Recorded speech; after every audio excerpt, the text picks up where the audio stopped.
Hello and welcome to the news from Bahrain International with Samar Arjawi. During his visits to Ramadan Majlises in various governorates of the kingdom, His Royal Highness the Crown Prince and Prime Minister stressed the importance of achieving sustainable development goals and moving forward in implementing Bahrain's Economic Vision 2030. The visits of His Highness the Crown Prince and Prime Minister shed light on many issues and topics affecting the citizen and the plans and initiatives aimed at achieving the kingdom's aspirations of prosperity and development at all levels. The visits also confirmed the solidarity and support of the people of Bahrain to achieve the kingdom's aspirations of prosperity and development. His Royal Highness highlighted that Ramadan Majlises bring together communities and represent the commitment of Bahraini citizens to supporting development opportunities. His Royal Highness emphasized that Ramadan Majlises continue to bring together members of society sharing a national responsibility towards the kingdom and its diverse communities. These visits consolidate civilized principles upon which the policy of the Kingdom of Bahrain is based, which emphasizes the principle of coexistence and dialogue. In addition to discussing the most important issues of concern to citizens and the country, not to mention mutual respect and fueling the spirit of love among all components of society.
Welcoming reactions followed the decision to restore diplomatic relations between the Kingdom of Bahrain and the State of Qatar after the second meeting of the Bahraini-Qatari Follow-up Committee.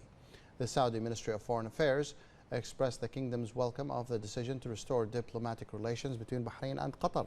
The Ministry of Foreign Affairs commends the positive step, which confirms the strength of relations between GCC countries and contributes to strengthening joint Gulf action in a manner that achieves the aspirations of the countries and peoples of the region.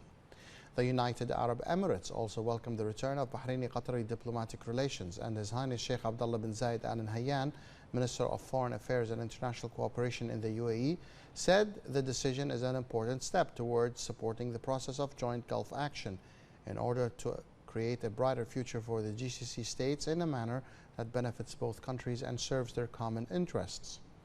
The Kuwaiti Ministry of Foreign Affairs affirmed that the agreement embodies the bonds of friendship, brotherhood and reunion and is a step to strengthen the cohesion of the GCC countries.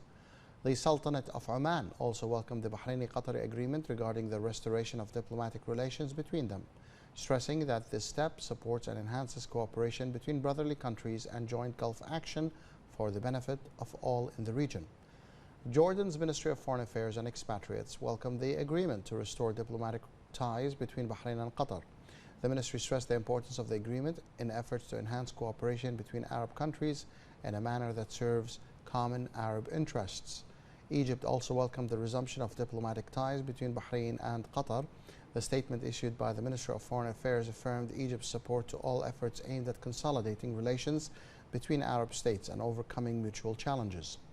The Ministry of Foreign Affairs and Expatriate Affairs in the Republic of Yemen welcomed the agreement, stressing the importance of this positive step, which will contribute to activating joint Arab action and achieving the aspirations of the countries and peoples of the region in achieving security, stability, and development. The GCC's Secretary General, Jassim Al-Bdawi, also welcomed the restoration of diplomatic relations between Bahrain and Qatar. The League of the Arab States also welcomed the resumption of diplomatic relations between Bahrain and Qatar, and the Secretary General of the League, Ahmed Abul Ghait, said that the agreement is a positive and important step that reflects the best approach in managing Arab relations based on dialogue and understanding. The Arab Parliament welcomed the decision and confirmed in a statement that this positive step is in the interest of strengthening joint Arab action, which requires more solidarity in facing current challenges and strengthening Arab unity. The United States of America also welcomed the restoration of diplomatic relations between Bahrain and Qatar, and the White House affirmed that the step would strengthen the foundations of stability in the region, noting the role of the Cooperation Council in promoting stability and prosperity. The Russian Ministry of Foreign Affairs welcomed the restoration of relations between Bahrain and Qatar, stressing that the restoration of relations will contribute to improving conditions in the region and creating an atmosphere of trust and mutual cooperation. The Bahraini-Qatari Follow-up Committee held its second meeting at the headquarters of the GCC General Secretariat in Riyadh, where it was decided to resume diplomatic relations between the two countries in accordance with the principles of the United Nations Charter and the provisions of the Vienna Convention on Diplomatic Relations of 1961. The Bahraini delegation was headed by the Undersecretary for Political Affairs, Sheikh Dr. Abdullah bin Ahmed Al Khalifa, and the Qatari delegation was headed by the Secretary General of the Ministry of Foreign Affairs, Dr. Ahmed Hassan Al Hammadi. The meeting discussed topics on the agenda and reviewed the outcome of the first meeting of the Joint Legal Committee and the Joint Security Committee. The two sides confirmed that the decision stems from the mutual desire to develop bilateral relations and enhance GCC integration and unity in accordance with the objectives of the GCC Statute and respect for the principles of equality between states, national sovereignty and independence, territorial integrity and good neighborliness. With the participation of over 300 gold and jewelry outlets, the second edition of the Manama Gold Festival was inaugurated by the Minister of Tourism, Fatma Al-Sayrafi, and will run until the end of May. More details in this report. Themed Bahraini gold unlike any other. The second edition of the iconic Manama Gold Festival 2023 was kicked off in Manama Souk with the participation of over 300 gold and jewelry outlets. This edition of the festival comes to build upon the success of the first edition, offering visitors and tourists a unique opportunity to purchase stunning pieces, in addition to taking them in a journey of history and art, as it showcases the rich heritage of Manama Souk, gold trade, and the distinction of Bahraini products. The festival plays a critical role in promoting Bahraini gold and places Manama on the regional and international tourism map. The festival also represents a valuable addition to the activities aimed at diversifying the tourism product, reviving tourism, and attracting tourists from the region and the world. The chairman of the Jafri Endowment, Yusuf bin Saleh Al Saleh, reopened the Sheikh Abdul Hussein Al Tifl Mosque in Jid Hafs. The mosque was restored in line with the directives of His Royal Highness the Crown Prince and Prime Minister Prince Salman bin Hamad Al Khalifa that include 30 mosques run by the Sunni and Jafri Endowment Directorates countrywide. The opening ceremony was attended by the council members and head of the Jafri Endowment Directorate, Muhammad Jafar Al Husseini, and a number of citizens.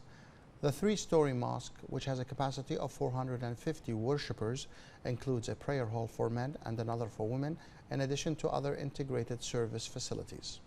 Saleh praised the care of His Majesty King Hamad bin Isa Al Khalifa for mosques, noting His Royal Highness the Crown Prince and Prime Minister's support and follow-up.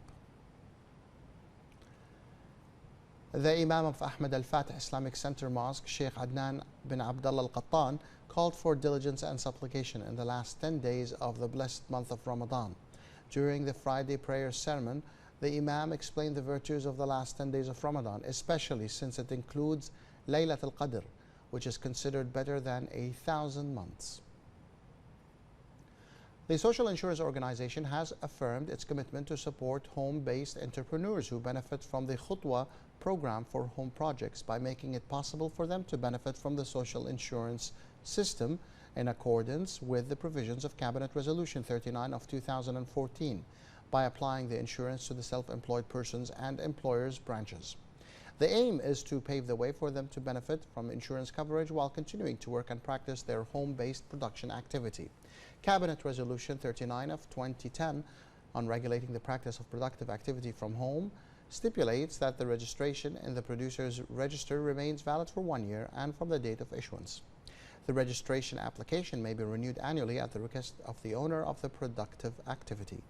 The SIO said that it is currently reviewing all requests to add the previous periods submitted according to the Khutwa program to ensure that they comply with the provisions of the resolutions in force, adding that it will contact the applicants directly during the coming period, while preserving their right to receiving their pensions in accordance with the provisions of the law and the edicts in force for those who provide the required documents.